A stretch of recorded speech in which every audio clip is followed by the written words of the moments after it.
গোপালগঞ্জের ২ উপজেলায় খাল বিল দখল করে প্রভাবশালী মহলের মাছ চাষের ফলে ঝুঁকিতে পড়েছে ওই এলাকার কৃষি ও মৎস্যজীবী সহ সাধারণ গৃহস্থদের জীবন ও জীবিকা।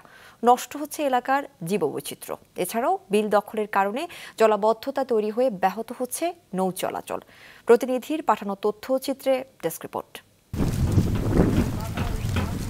গোপালগঞ্জের কোটালীপাড়া ও টুঙ্গিপাড়া উপজেলায় রয়েছে রামনগরের বিল, দক্ষিণ ও উত্তর তারাইল, সোনাখালী, তালপুকুরিয়া সহ অসংখ্য ছোট বড় বিল।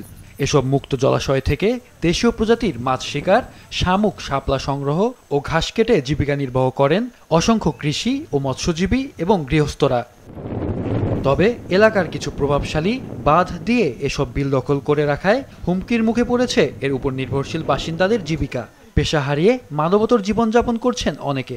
সব ধরনের ক্ষতি হচ্ছে আমাদের এই জলে না আমারও কোনো কায়দা নেই। আমরা মাছ মারি খাতে নিয়ে একটা শাপলাও তুলি খাওয়ার কায়দা নেই। বিলের মধ্যে বসত করে একটা মাছ ধরিয়ে না খাতে পারি, আর যদি একটা শামুক না আনতে পারে, দূরে না আনতে না পারে, গরুর নাগে দূরে ঘাস যদি কাটিয়ে নিয়ে গরুরে খাওয়াতে না পারে, এসে আর কি সমস্যা আমাকে চাও।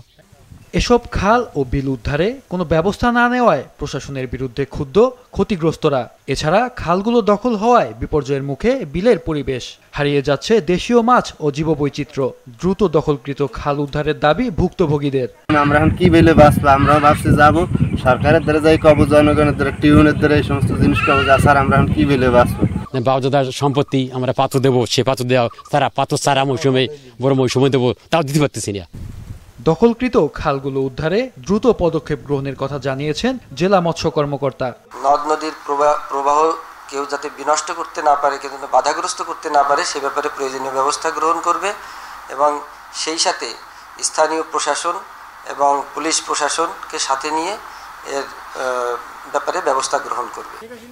জীবিকা ও জীববৈচিত্র্য টিকিয়ে রাখতে কেবল আশ্বাস নয়, খাল উদ্ধারে যথাযথ পদক্ষেপ নেবে প্রশাসন, এমনটাই চাওয়া ভুক্তভোগীদের। মাছরাঙা নিউজ ডেস্ক।